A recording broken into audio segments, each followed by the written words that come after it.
আসসালামু আলাইকুম। ঈদের ছুটিতে সবাই নিশ্চয়ই বাড়িতে। খুব সুন্দর এনজয় করছেন আশা করছি। আমরা সবাই মোর অর লেস ঈদের ছুটিতে ৭ দিন ছুটি পেয়েছি। এই ৭ দিনে ৬,০৪,৮০০ সেকেন্ড আমরা পাচ্ছি। কিভাবে কাটাতে যাচ্ছেন এই সময়টা? কাজিনদের সাথে আড্ডাবাজি করে শুয়ে বসে নাকি ক্যারিয়ারের পিছনে ইনভেস্ট করবেন? আপনার চয়েস যদি নাম্বার 2 হয় তাহলে এই ভিডিওটি আপনার জন্য।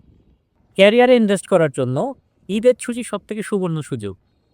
এখানে আপনি এত চমৎকার সময় পাবেন এবং আপনার সারাউন্ডিংস, কাজিন, ফ্রেন্ড সার্কেল অনেকেই পাবেন, যেটা আর কখনো পাবেন না।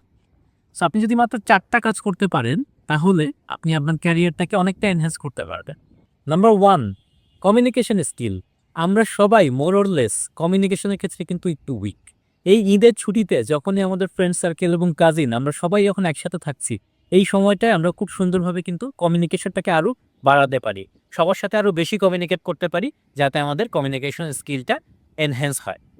নাম্বার 2, প্রতিটা সার্কেলে এমন কাউকে পাবেন যিনি আপনার থেকে বেটার ইংলিশে কথা বলতে পারেন। সো তার সাথে কিছুটা সময় আপনি ইংলিশে কথা বলতে পারেন, এতে আপনার ইংলিশ ফ্লুয়েন্সিটা বেড়ে যাবে। নাম্বার 3, প্রত্যেকটা এলাকাতেই আপনি কাউকে না কাউকে পাবেন যিনি তার প্রফেশনাল লাইফে অনেক সাকসেসফুল।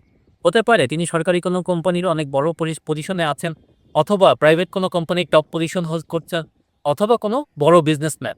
এই সমস্ত সাকসেসফুল মানুষরা কিভাবে বড় হয়েছেন তাদের স্টোরিটা শোনার চেষ্টা করুন। তারা কিভাবে স্ট্রাগল করেছেন, কোন দিকে ফোকাস করেছেন, সেই জিনিসটা তার কাছ থেকে যদি আপনি শুনতে পারেন, তাহলে আপনি সেই লার্নিংটা আপনার নিজের মধ্যেও কিন্তু কাজে লাগাতে পারবেন।